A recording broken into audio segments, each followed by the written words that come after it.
It's a song I don't get to play very often. I get to play it a lot during the solos, sets. Can't really throw too many sad songs. It really brings down the vibe. But here, we started off real low. Occasionally I'll give you a couple fucking pumps to the chest, but for the most part, we're on the fucking ground tonight, folks. This is a tough one. It's a hard thing because there's not a lot of songs about it, and that's one of the main reasons I wanted to write a song about it. But there's no easy way to talk about it, so we're going to jump into it. Me and my wife lost a child in 2016. We had a miscarriage.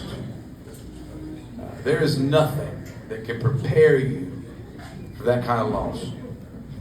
Watching the person you love grow something and then stop growing something.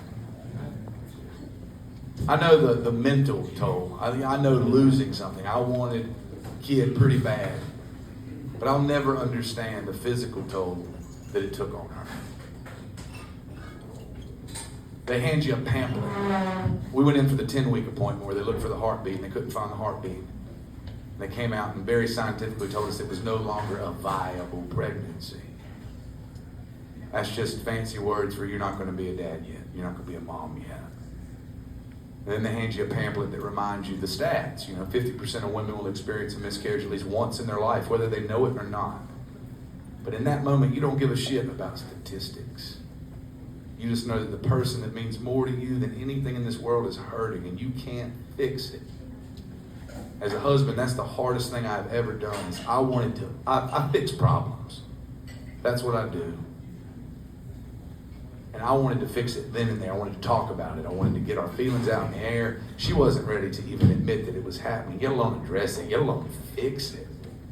So for the next 2 years, there was this giant wall that got built between us. It nearly broke us. I've watched it break other relationships. It came real fucking close to break. And me and my wife are rock solid. And it came real close to breaking us. Our story ends pretty happy. In 2018, we had another shot at it. And we welcomed a healthy baby girl into the world. Don't you fucking cheer. That child's a heathen. I love her to death, but she is fucking wow. That's the hard part of raising a loud, outspoken woman is raising a loud, outspoken woman. So many other dads out there are raising little princesses. I'm raising a fucking dragon that eats princesses for fucking fun. And when she's 20, I'm gonna love it, but now it is really hard because she's got my fucking mouth. She just, the sassiest little thing, she just talks shit. And it's hard because she looks just like me, so you can't, it's like punching a mirror, you're like, fuck. And there's always an element of truth, so like she's not lying. It just hurts. My wife says the meanest shit to me, I'm like, cool. That kid tells me like, I don't like you anymore. I'm like, please like me. Need this. My wife was so excited, like when she found out we were having a baby girl, she's like, I win. I'm like, the fuck you do? Let's see what it looks like. And that kid came out with this fucking face. Like, exactly. And then my wife was like, well, maybe, we got 2 years, maybe she'll have my personality. Maybe she'll be introverted, shy. The fuck she will. Kid is wide ass open, and I love her for it.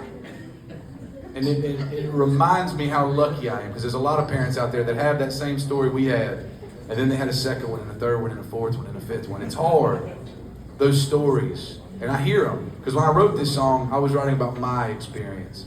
But when you put art out into the world, other people hear those songs, and other people relate to those songs, and I was inundated with messages of people telling me their story.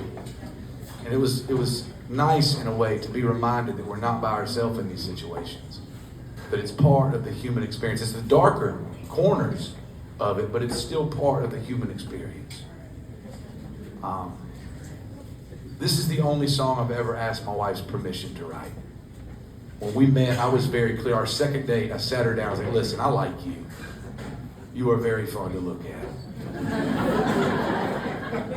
But if it's going to go anywhere, I need you to know that from this moment forward, anything you say and or do could end up in a song. And if you're cool with that, we got a shot. But if you're not cool with that, let's just call it what it is and ride this thing out. And she was like, no, I love what you do. I love how you express yourself. I love how that's how you get through shit. I will never, ever, ever question your songwriting. She has fucking regretted those words for 15 fucking years now.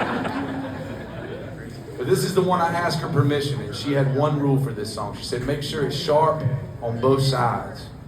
That means don't candy coat. Make sure you're direct with the song. And so this is my song about my experience with it. And if you're one of those lucky people out there that have never been touched by losing a child, you're lucky. But before you gloat too much, look to your left and look to your right. Statistically, one of those people are going through that shit right now. And this is a song for them. And it's a song called Chicamacomico.